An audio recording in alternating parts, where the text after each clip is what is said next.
Shaggy. I am Philolitea. I'm sitting in the tent in the cold. It has snowed me in, as you can see, and thus the temperature is both very low but rising on the inside of my tent. So instead of ducking out and immediately going to Taco Bell or somewhere where I will be just as fucking miserable and uncomfortable as I am here, let's just be fucking honest a little bit. I'm actually not miserable and uncomfortable. That's why I'm doing this. I decided last night not to use my battery to play Dragon Age, which means I'm not going to play Dragon Age today when I go to Taco Bell because it's almost impossible to keep up with the recording and read and improvise voiceover to Dragon Age because of how fucking talky it is. So, just move on. I'll get that. I'll get that. I'll get back to that cycle, starting with Dragon Age. And I might just bang out only Dragon Age until I beat it. And that might be how these videos go up on the channel. I might do more like that than like needs. A different series a day thing might not happen for you guys. You might just get info dump playlists of my playtime and then subsequent commentaries. But the thing about subsequent commentaries is they're going to happen like this. And I want to talk today. I decided that I was going to talk right now on a whim, because I was sitting here. I was lying here, and my life adds together in these interesting to me synchronicities, and they don't need to be interesting to you, but because it's my perspective, and I'm the storyteller, and I'm the one narrating it, the synchronicities are included because they happen and they add up in the logic of my thinking, not necessarily the rationale. And you need to understand that rationale, reason, and rationale maybe aren't even the same thing. And logic are different things. Logic is the words you use to arrive at your rationale. Your rationale is the frame of mind and emotional state that you were in while you were reasoning out your process. And so, anyway, part of the rationale, part of the reasoning process includes these synchronicities. And so, somebody the other day asked me, and this is how if I'm here to prove myself, and I'm always proving myself to myself, I'm also here to prove to you that I am worth a membership, I'm worth a Patreon subscription, I'm worth super chats, super likes, and I'm worth your time, your attention, and not just your eyeballs. I don't really want your eyeballs. Put your eyeballs on something interesting like a video game or an art piece or something. I don't want your hands either. Put your hands at something interesting like work. Give me your ears, right? Lend me the space between your ears. That's what I'm asking for. And so the way that I work is people ask me questions and then I do my best to answer them. And most questions are garbage. Hello, Nick. Hello, Stanley. Most of the engagement that I get is garbage and useless to me as either a teaching moment or a broadcasting experience for the audience. Irrelevant, Stanley. Um, somebody asked me about the um, somebody asked me about the Vatican libraries and whether there weren't secret books hidden in there away from the public and away from modernity that yada yada yada. They didn't actually have an end.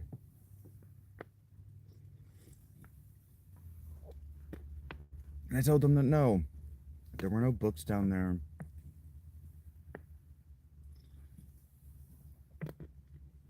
In the Vatican libraries. And I quickly ended the conversation because as someone with general ignorance, what you don't do is spend any amount of time educating them yourself because you're not an educator and they're not paying you, which means they're not going to be listening to you. They're just creating what they think is small talk conversation, and you are just you're just an amusement. They're not taking you seriously. So I just get out of these conversations quickly because I have a lot more information than they do, and trying to put it in their head, it's not going to stick. They're not going to pay me. They're not going to thank me. And they're not going to understand that what I just gave them is years and years and years and years and years and years and years of my time and dedication to have that information that I can just pull it out and speak fluently in it in a way that they can then go, oh, thanks, and have it in their heads to choose to reject or otherwise. And that right there is an idiot's game. That's being a traveling salesman and leaving everybody free samples of your work. It just doesn't make any sense. And so he asked me about the Vatican's libraries, and I got out of that conversation, but I found myself thinking about the Vatican's libraries as I'm scrolling through shorts, talking to my girlfriend, being awake, and it's Saturday morning, well, Saturday afternoon, like everybody else, just sitting here in the cold in my tent, being snowed in, scrolling through shorts and thinking about the Vatican Library. And I keep getting shorts of people talking about the Vatican Library, or talking about lost books, or talking about preserving information. Or now I'm engaged in a conversation with my girlfriend about information transmission and us as a conduit between God and other people. And how I've believed this since I was a very small boy, at least second grade, because I can't remember much between second and sixth grades. So it had to have been before second grade. Um,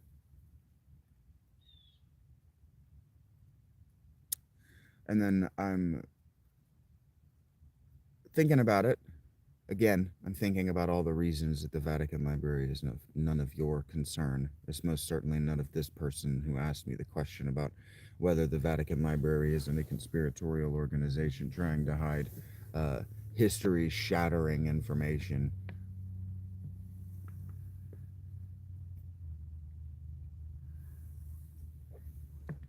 And that's the thing, is they weren't making that claim. They were trying to get me to make that claim, they were trying to get me to make an ass of myself. But they didn't know that I have, in fact, greater information even than their knowledge that people will say that in public to make an ass of themselves. And so, because I've existed in public and at the lowest levels of society for so long, and because if I'm educated, and I'm not, but if I'm educated, I'm self-educated. I'm absolutely self-taught if I'm taught at all, but I don't identify as such. So I'm thinking about the Vatican libraries, and I'm just scrolling through my subscriptions looking for something to read, and I find a book. I hate the fucking channel, but I'm still subscribed to Timeline for some reason. So Timeline's got all these history documentaries. So whatever. I see a Timeline documentary series called Book Hunters or something to that effect, and so I click on it because just click on it. That seems interesting, not connecting that this is what I'm actively thinking about as I'm scrolling all morning. And what I've been kind of passively thinking about for a few days since this person asked me this question about the Vatican Library and whether it's not sealed and doesn't have secret books in it that wouldn't shatter history and our conception of reality. And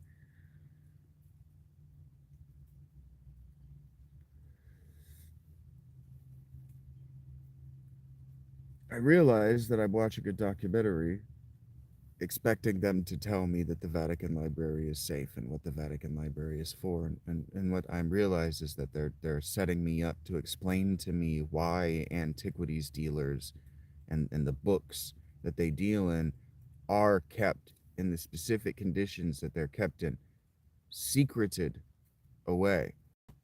But it's so funny because to secrete and to secret are only different by that E on the end. And when people wrote secreted, people will read out loud secreted, but they're the opposite thing. A secretion is coming up out of a secret place. Okay? And so a secret place is just a place that's hidden from plain view. Okay? The Vatican Library is in a secret place. It's a secret library, and it's highly contained, and it's um secure, right? Because Vatican doesn't mean prophetic. Um, it's all of these things because the books inside it are very old and the materials on which they were written are very delicate. And so these are human heritage treasures. They're treasures. And do you know what you do with treasures? You secret them in hoards. The only difference is that the Vatican's secret hoard has been very, very, very thoroughly documented. Okay? The conditions that it exists in, as far as the people who are allowed to engage with it, and the actual environmental hermetically sealed conditions are the conditions that they are, so that the environment is as such so that the books won't crumble to dust, because the materials on which they were written are very delicate and they will crumble to dust, and they are human heritage treasures. And so they are in very, very controlled environments to preserve them for the future, not because they need future study, not because there are no copies, not because the information in them is being contained until a future date when we, the lowest level of human society, can better grapple with it.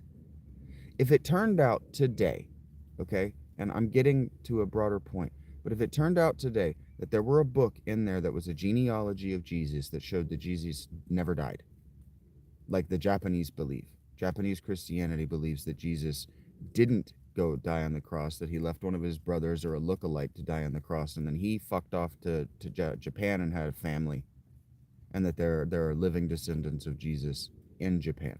That's how Japanese Christianity works. Native Japanese Christianity. Native German Christianity believes that it wasn't it wasn't Peter who cut off the Roman centurion's ear in the Garden of Gethsemane. It was Jesus, and Jesus is the one who went down fighting. That's what Native Germans believe about Christianity. There are many, many, many, many Jesuses of Christianity, but if there was one Jesus, and there were a book in the Vatican that proved that there were one Jesus and he's not the canonical Jesus of the Gospels, do you know what would have happened to that book when they found it? It would have been destroyed. It wouldn't be in the Vatican library, because you don't hold nuclear bombs where idiots can break in and expose them and blow them up. So if there were a foundational secret document that disproved the entire Catholic foundation, it was destroyed in the Middle Ages. It was found and destroyed in the Middle Ages. If that drama happened, it didn't. But if that drama happened, that's why the Knights Templar were destroyed. That's why the Knights Templar were not protected by the Vatican from the French crown, because the actual reason the Knights Templar were destroyed is because they had all the money in the world, and King Philip wanted it, so he took it because he had the right, and the Pope let him because the Knights Templar were only a kind of Christian organization at that point, and they had always been a paramilitary organization. And so if they knew things they shouldn't know, the Pope just lets them die because their records will be confiscated and destroyed subsequently. And so their records don't make it to the future. You don't let records that can undermine and destroy your entire worldview survive to the future. You nip that in the bud. So those documents do not exist in the Vatican. Here's the second reason that the Vatican's culture exists in the way that the Vatican's culture exists. You cannot go in to the Vatican secret libraries, secret meaning kept away. You cannot go there because you do not know how to handle them. And if you knew how to read the antique languages, you would not know what you are reading. And anything you might publish is suspect, is instantly suspect. You are not an expert in that subject matter. And if you are, you know that all you have to do is go through the process of applying and proving yourself worthy. Because these are human heritage treasures. In the same way that in the Marvel Cinematic Universe, Odin keeps the universal heritage treasures secreted away on Asgard, so stupid and or malignant people can't get a hold of them and do stupid and or malignant things with them. You do not allow stupid and or potentially malignant people into your home. You don't let those people into your library. You wouldn't let me into your internet search history. You just wouldn't. And in that way, there's nothing to find in the Vatican. Not for you, not for the conspiracy theorists. It's not there. You don't store it there. And here's my evidence. Now, you could present this as a counter evidence, a counterfactual, and we might explore that in a second. But here's my evidence for what I'm talking about.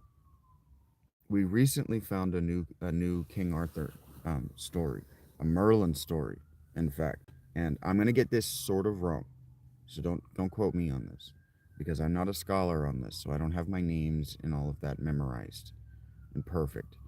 Um, and so I think it's Chrétien de Troyes, Chrétien de Troyes, who has Merlin die, but also has Merlin showing up as like a little kid and all these other things, all these things that kind of don't make sense for a post-Catholic Merlin to be doing. But there was no precedent for it, is sort of how I understand the way it worked, and there was nobody who picked up on it and ran with it. And so Merlin kind of becomes a non-figure in the stories. He kind of hovers over them as a character who's not allowed to actually be written down, because the church is going to get a little bit angsty that Odin is running around helping Christians find Jesus. They're going to get a little bit angsty about that. And I think your grandma would get angsty about that. I think that all of our grandmothers are angsty about the television and the video games and the cultural artifacts that we engage in. I know my grandmother was more than a little bit angsty about Harry Potter in 2001.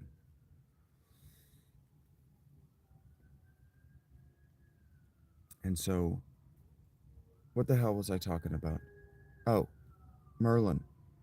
They found a new Merlin story from like the 1300s or after the 1200s that picks up where this Merlin narrative had dropped off. And so the reason that we knew that to look for it, first of all, we knew to keep our eyes open for it, is because characters don't just disappear. And they don't hover around the wings of a stage forever. If in the oral narrative or the written account of what's going on in the oral narrative, one written story taken from the oral narrative, if there's a character hovering in the periphery, that means that they are on the stage frequently in the oral narrative, but they are not allowed to be written down because of the cultural milieu as far as censorship and what's acceptable in writing. And now we live in a future where Marquis de Sade and the kind of stories that he wrote are fine. We live in a culture where 50 Shades of Grey was front and center, a bestseller, popular, had movies, people talked about it. It was on SNL. People referenced it in sitcoms. Soap operas had to try to keep up with that relationship dynamic. That was all very, very, very front and center, where children could understand what was being presented to them in our culture. So we're a long, long, long, long way away from a time in history where poets and storytellers in general, writers, novelists, had to please a specific rich person or be killed. We are a very, very, very long way away from understanding what we're reading from even the 1900s, 1999. We are a very long way away from 1999, let alone the 13th century. But we found this Merlin story. We found this Merlin story. And the way we found it was by analyzing old books. And somebody figured out that the binding of an old book of ledgers, just numbers, the money, the financial transactions of some institution, that the binding was fucky. And they found this book folded up and stitched into the binding because the person who had that book knew that what they had was important to the human heritage. It was a treasure of the human heritage. So where do they hide it? In a library, right in plain sight. And so there are people who are going to present the counter evidential factual, right? That, well, wouldn't we find things like that in the bindings of the books in the Vatican? And the answer is yeah, maybe. That's why the Vatican is still studying those books. That's why you can still go in there and you can ask permission. That's why they're still doing all of the most modern work. But the most modernist and most importantest work is preservation. Because if you are allowed to go in there and you look, no matter what you find, no one will be able to read it because you will have destroyed the entire thing in the process. Because you are not an expert in making sure that the investigations that you do leave no evidence of the investigation, so the future has a wholly undamaged treasure. You have not trained yourself and you have not considered or thought about being a carrier of the future. Why? Because we are a long, long, long, long way away from 1995. Thank you very much.